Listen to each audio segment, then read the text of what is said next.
குருபியோ நமக. எல்லாருக்கும் நமஸ்காரம்.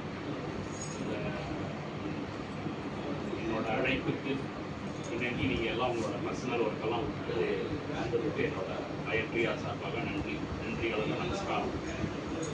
இது மெயினாக இந்த ஈவெண்ட்டு இது என்னென்னா, இப்போ நான் வந்து ஆல்மோஸ்ட் ஒரு 35 வருஷமாக முதல்ல சொல்லி கொடுத்தேன். 97 நான் பேச்சுலராக நான் இருக்கும்போது எங்கள் வாத்தியார் மணி சார் தான் எனக்கு வந்து இந்த ஒரு ரூட்டை போட்டு அன்றைக்கி போட்ட அந்த குருவோட ஒரு கிருபை என்னோடய ஸ்கூல் இன்னைக்கு வேர்ல்டு ஃபுல்லாக ஸ்ப்ரெட் ஆகி லயப்ரியாவில் 8 கண்ட்ரியில் என்னோடய ஸ்டூடெண்ட். இதில் நம்ம என்ன சாதனை பண்ணோம் அப்படின்னா, இப்போ நான் வந்து 6th ஸ்டாண்டர்டில் என்னோட மிருதங்கத்தோட ஆர்வமாக படிக்க ஆரம்பித்தேன். என்னோட ஆர்வத்தை முதல்ல ஐடென்டிஃபை பண்ணது என்னோட அப்பா. இதுக்கப்புறம் இவர் தான் கோயிலடி மதுவபிரசாத் சார், இவர் வந்து ஸ்ரீரங்கம். இவர் தான் என்னோட இன்ட்ரெஸ்ட்டை முதல்ல ஐடென்டிஃபை பண்ணி எங்கள் அப்பாட்ட சொன்னாங்க. எனக்கு புத்தம் தான் இன்ட்ரெஸ்ட்டாக இருக்குது. ஒரு பஜனையில் ஒரு மிருதங்கம் வாசிக்கும்போது நான் அலுமினிய பெட்டி எடுத்துன்னு போய் நான் ஆக்ஷன் பண்ணுவேன். ஆக்ஷன் வந்து 2 நாள் தொடர்ந்து அவா வாசிப்பா, நான் அப்படி அந்த ஆக்ஷன் பண்ணுவேன். அங்கே இருக்கிறவாளுக்கெல்லாம் வந்து ஒரு பயங்கர ஒரு மிருதங்க கலைஞர் பெரியாலாக வருவான் போலங்கிற மாதிரி அவள் ஸ்மார்ட் பண்ணேன். அப்போ ஏன்னா ரொம்ப குட்டையாக இருந்ததுனால எனக்கு இம்மீடியட்டாக 3rd ஸ்டாண்டர்ட் படிக்கும்போது எனக்கு இன்ட்ரெஸ்ட் இருக்குது. பட் எங்கள் அப்பாட்ட அங்கெல்லாம் எல்லாருமே ஃப்ரெண்ட்ஸு.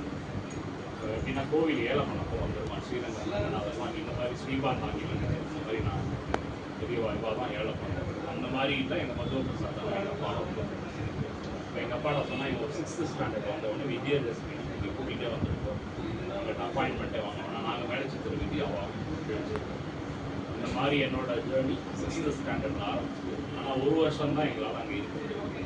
எங்கள் அப்பாவுக்கு சேலம் ட்ரான்ஸ்ஃபர் ஆனவுடனே ஸ்கூல் சேர்ந்த அன்றைக்கி எனக்கு இந்த ஒரு மேதைட்ட எனக்கு டிவி ரங்கராஜன் சார் என்னோட ஹார்ட்டில் ஃபுல்லாக நிறந்துருந்தாங்க.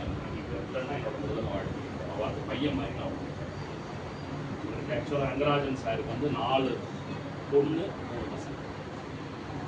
அவரோட ஒரு 50 வயசுலேயே அவள் ஒய்ஃப் இறந்து 7 பேரையும் தாய் தகப்பனாக இருந்து 4 பசங்களையும் ஒரு ஸ்டேஜ் பண்ணது. இத்தனைக்கு ரயில்வே எம்ப்ளாயி, ஒரு சாதாரண கிளர்க்கு தான். பட் அந்த மாதிரி ஒரு சேலஞ்சிங் சுச்சுவேஷனில் பசங்களுக்கெல்லாம் நல்லது சொல்லி கொடுத்து 4 பொண்ணுங்களையும் நல்லா செட்டில் பண்ணி 3 பசங்களில் ஒருத்தர் தான் டிஆர் சுந்தரேசன் லயப்ரியாவோட இனாகிரேஷன் அன்னைக்கு. அதெல்லாம் எங்கள் வாத்தியாரோட ஞாபகார்த்தமாக நான் அவெல்லாம் வாசிச்சு இவர்கிட்ட வந்தவுடனே எனக்கு வந்து எப்படின்னா, என்னோட ரொம்ப கடுமையாக இருக்கிற மாதிரி இருக்கும், கடுமை இல்லாதவன். நான் ப்ராக்டிஸ் பண்ணலன்னா நான் கத்துற மாதிரி கற்ற மாட்டேன். வந்து போலீஸிங் நேராக எங்கள் காத்துக்கு வருவார். என் தம்பிகிட்ட என்ன ப்ராக்டிஸ் சாதகம் பண்ணுறான்னா இல்லையா, மலையாளத்தில் வந்து இல்லை அப்படி கேட்டுன்னு போய் ரிப்போர்ட்டை வாங்கிட்டு கிளாஸில் என்ன பண்ணிடுறேன். அது மாதிரி ஒரு நாள் நடந்தது. அதுக்கப்புறம் நான் என்ன பண்ணேன், சரி நம்மளை என்கொயரி பண்ண ஆரம்பிக்கிறாங்க, நம்ம அதில் மாட்டக்கூடாதுன்னு என் தம்பி எப்போல்லாம் உட்காரணும் அப்போ திருப்பி கேட்க வரும்போது அவன் டெய்லி ப்ராக்டிஸ் பண்ணுறான் சார். அந்த மாதிரி நம்மளை நல்ல ஒரு பாதைக்கு கொண்டு வராங்க. அவங்க வந்து நம்மளை போலீஸிங் பண்ணுறதுக்கு காரணம் எப்படின்னா, இவனுக்கு இன்ட்ரெஸ்ட் இருக்குது, இவன் நல்லபடியாக வரணுங்கிற எண்ணத்தில் தான் நம்மளை இந்த மாதிரி ஹேண்டில் பண்ணுறது. அவன் நம்ம மேலே குறை சொல்கிறாங்க. அந்த மாதிரி வரும்போது என்னென்னா, எங்கள் போகிற வழி தான் எங்கள் வாரத்துலேருந்து அப்படி போகும்போது எங்கள் அம்மாட்ட ஒய்ஃப் கிடையாது. அதனால் ஏதாவது ரொம்ப பசியாக இருந்தேன்னா எங்கள் ஆத்தில் வந்து கேட்டு காஃபி போட்டு கொடுக்கும் தலைவலிக்கிறது உரிமையாக அப்படி கேட்டுட்டு அவள் பொண்கள் எல்லாமே எனக்கு ரொம்ப என்னோட ஏஜ் குரூப். அந்த மாதிரி எனக்கு வந்து அவாத்துக்கு போனாலே ஒரு ஃபேமிலி எனக்கு நிறையா சாப்பாடு பண்ணி அது நல்லா சமைப்பேன்.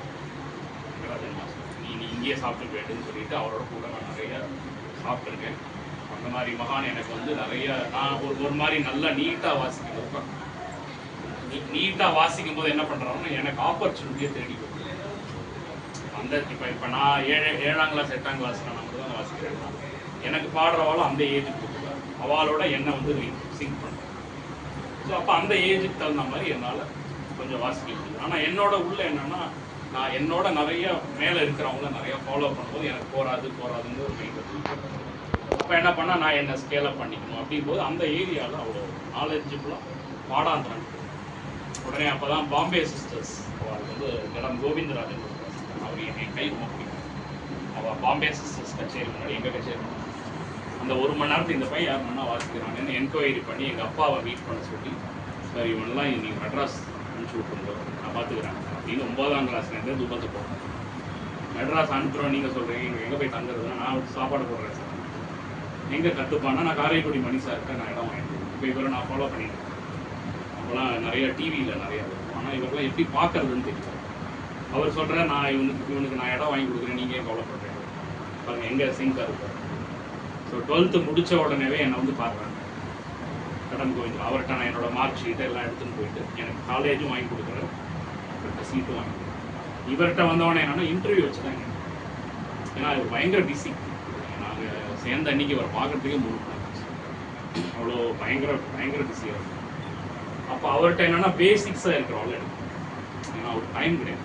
அதனால் என்ன சொல்லிட்டேன், நான் கையை பார்த்துக்கிறேன், கை நல்லா இருந்து எனக்கு ஒரு மாதிரி எடுக்கிற மாதிரி இருந்ததுன்னா நான் எடுத்துட்டுறேன். இல்லைன்னா நீங்கள் ஒரு 1 year யார்கிட்டயா படிச்சுட்டே அப்படின்னு எங்கள் அப்பாட்ட கண்டிஷன். சரின்னு வெயிட் பண்ணி அவர் உடனே மிருதங்கத்தை எடுத்துன்னு மாட்டாங்க. நாங்கள் மிருதங்கத்தை எடுத்து வாசித்தவனே தாளம் போட்டாங்க. அவர் ஒரு 10 நிமிஷம் நல்லா வந்து உடனே எங்கள் அப்பாட்ட ஒரு பேம்ப்ளெட் கொடுத்து ரங்கராஜபுரத்தை என்னோடய ஸ்கூல் இருக்குது, அங்கே நீங்கள் வாங்க, அங்கே வந்து கூட்டிகிட்டு ஃபீஸ்லாம் கட்டிவிடுங்க. அப்போ வந்து மந்த்லி ஃபீஸ் 150 1000 வாங்கிடுவோம். 3 months அட்வான்ஸாக கொடுத்துருக்கோம். அப்படி என்னோட ஜேர்னி ஆரம்பிச்சது. 92லேருந்து இந்த மகான்கிட்ட சேர்ந்ததுலேருந்து இன்னி வரைக்கும் இந்த மிருதங்கமும் அவரும் என்னோட ஹார்ட்டில் என்னால் நீட்டாக எடுக்க முடியும். நீங்கள் வந்து உங்களோட பசங்களை எங்கிட்ட சேர்த்தீங்கன்னா என்னால் நீட்டாக தயார் பண்ணணும். அவங்க என்ன பண்ணால் நான் சொல்கிறத கேட்டோம். அவங்க எக்காரத்தை கொண்டு படிப்பை விட வேண்டாம், எக்காரத்தை கொண்டு வெக்கேஷன் போடுறது விட வேண்டாம். ஆனால் டெய்லி ப்ராக்டிஸ் பண்ணுறது அவங்க வந்து ஒரு ஹேபிட் பண்ணிட்டாங்கன்னா மேக்ஸிமம் 5 years தான் அவங்க ஒரு நல்ல ஸ்டேஜுக்கு வந்துடுவாங்க. இதுதான் என்னோட பேக் ஆஃப் மைண்டு ஓடிடும். பட் அது அவங்க கோப்பப் பண்ணலன்னா நானும் ஒன்றும் பண்ண முடியாது, நீங்களும். இதுக்கு உடனே சொல்யூஷன் நான் வந்து கிளாஸை விட்டுருட்டோமான்னா சரி மிருதங்கத்தை விட்டுட்டேன், ஃபிசிக்ஸ் வரல ஃபிசிக்ஸையும் விட்டுருவோம், கெமிஸ்ட்ரி வரல கெமிஸ்ட்ரி விட்டுருவோம், எக்கனாமிக்ஸ் வரல எக்கனாமிக்ஸ் விட்டுருவோம், மேக்ஸ் இப்போ என்ன தான் பண்ணுவோம் இல்லையா? அப்போ விடுறதுங்கிறது சொல்யூஷன் கிடையாது. அப்போ நம்ம 24 மணி நேரத்தில் இந்த மிருதங்கத்தை நம்ம எந்த இடத்துல அட்டாச் பண்ணணுங்கிறது இந்த பசங்களுக்கு அப்படி அவங்களுக்கு சேலஞ்சாக இருந்தால் எங்கிட்ட டிஸ்கஸ் பண்ணும் இல்லை. எப்போ பார்த்தாலும் படிச்சுட்டு இருக்க போகிறாங்க, 24 மணி நேரம் படிக்க போகிறாங்களா இல்லையே? அப்போ அந்த 1/2 மணி நேரம் அப்போ என்ன பண்ணணும், எக்ஸ்ட்ரா நம்ம எதெல்லாம் டயத்தை வேஸ்ட் பண்ணுறோமோ அந்த டயத்தை மிச்சம் பண்ணிட்டானா மிருதங்கம் இல்லையா? அதுக்கு இன்னொன்று என்னென்னா இவங்க நல்லா வரணும்னா பாடாந்திரம் கரெக்டாக, பாடாந்திரம் சரியாயிட்டோம்னா அந்த பசங்களை ப்ளேம் பண்ணி போகிறது. அதனால் இங்கே பாடாந்திரம் கரெக்டாக இருக்கா இல்லையாங்கிறதுக்கு கொஸ்டினே கிடையாது. ஏன்னா I M A qualified products.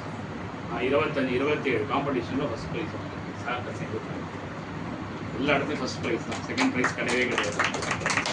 ஏன் நான் காம்படிஷன் அப்ளை பண்ணேன்னா எங்கள் அப்பா என்ன சேர்த்துட்டேன், நான் கேட்குறது எல்லாத்துக்கும் ப்ரைஸாக கொடுக்குறேன், நான் அவருக்கு இன்னும் ப்ரூவ் பண்ணேன். இப்போ நான் போய் காம்படிஷன் வாங்கி அப்பா ஃபஸ்ட் ப்ரைஸ், இப்போ நீங்கள் மேலபுரம் சிவராமன் சாரில் ப்ரைஸ் வாங்கி அப்பா போட்டீங்க, சிக்கில் நீலா கொஞ்சம் பண்ணி அவள் கையால் ப்ரைஸ் வாங்கி ஒரு 5 வருஷ காலம் இப்படி தான் எனக்கு.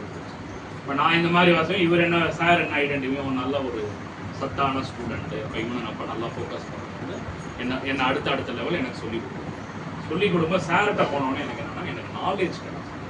நாலேஜ் தான் பவர்ஃபுல். நாலேஜ் கிடைச்சதுன்னா நம்மளே ஆப்பர்ச்சுனிட்டி கிரியேட். நாலேஜே இல்லாமல் ஆப்பர்ச்சுனிட்டி வந்தாலும் எதுவுமே போகும்.